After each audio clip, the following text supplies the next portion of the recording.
Bonjour, bienvenue à la chaîne Ham PC, c'est M. Ndoye Chimère. Alors, je suis venu vous présenter la correction de l'exercice 2 de la série dynamique. Je vous rappelle que les exercices qu'on corrige dans cette scène, vous pouvez les télécharger dans la barre de description.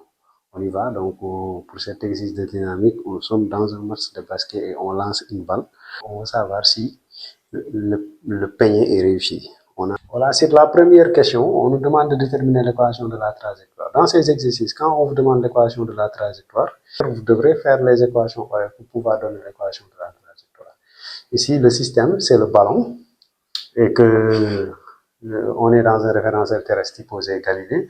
Le bilan des forces, le ballon est seulement soumis à son poids, donc il y a une seule force qui est le poids, et que quand on applique le TCI, on a P égale à MA. Donc à partir de là, on tire A égale à Z, et lorsqu'on fait la projection de A, on a 0 sur l'axe des X, et sur l'axe des Y, l'accélération est égale à moins Z. Voilà. Et ce qui fait que là, pourquoi on a moins Z? Puisqu'on sait que l'accélération de pesanteur va dans ce sens. Ça dirige toujours vers l'accélération de pesanteur dirige toujours vers le bas, alors que l'axe Y est dirigé vers le haut, donc on a un signe moins, et que là, AT égale à 0, qu'est-ce qui se passe? AT égale à 0, V0x égale à V0 cos alpha, et V0y égale à V0 sinus alpha. AT égale à 0, x égale à 0, mais y n'est pas égal à 0. Y, c'est ça, et ça, c'est h, donc y égale à petit h, et que lorsque t est supérieur à 0, sur l'axe x, la vitesse ne change pas, c'est V0 cos alpha, mais sur l'axe y, la vitesse change au cours du temps, puisque ici, nous avons moins zt plus V0 sinus alpha, parce que là-bas, sur l'axe y, le mouvement varie. Donc, à partir des deux équations horaires qu'on a établies, on va essayer de déterminer l'équation cartésienne de la trajectoire. Tout en prenant l'équation horaire de x, on tire t égale à x sur V0 cos alpha, on le remplace dans l'équation horaire. Là où il y a t, on remplace les t.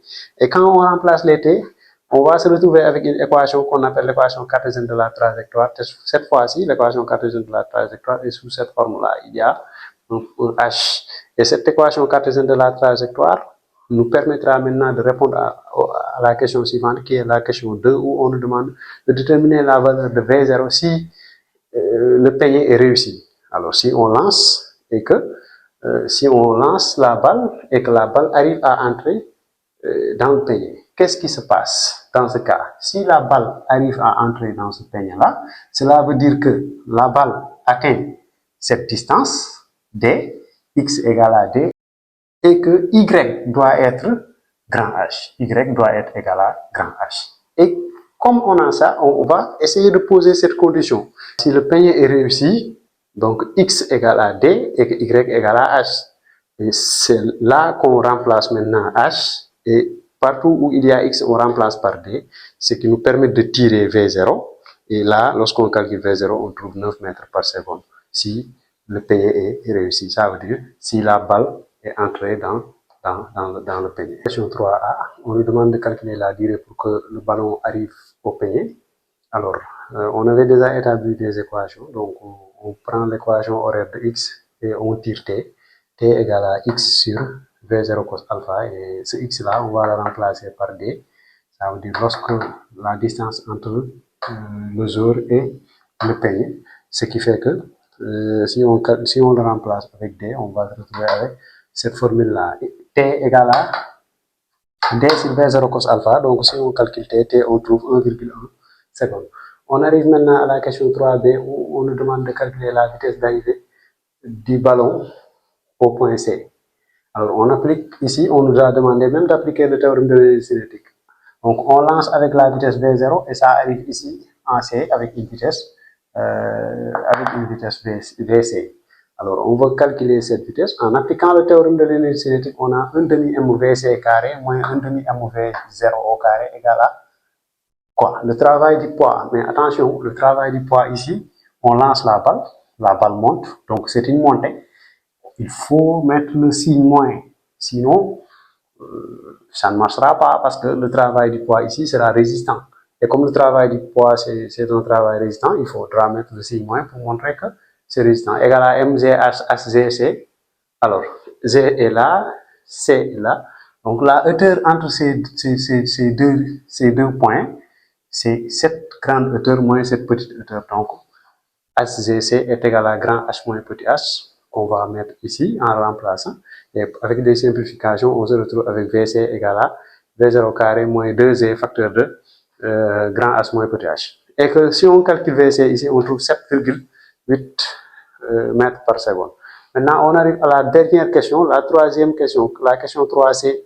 On demande si le peignet sera marqué. Parce que on sait que le peignet était marqué lorsqu'on avait lancé avec la vitesse V0 égale à 9 mètres par seconde.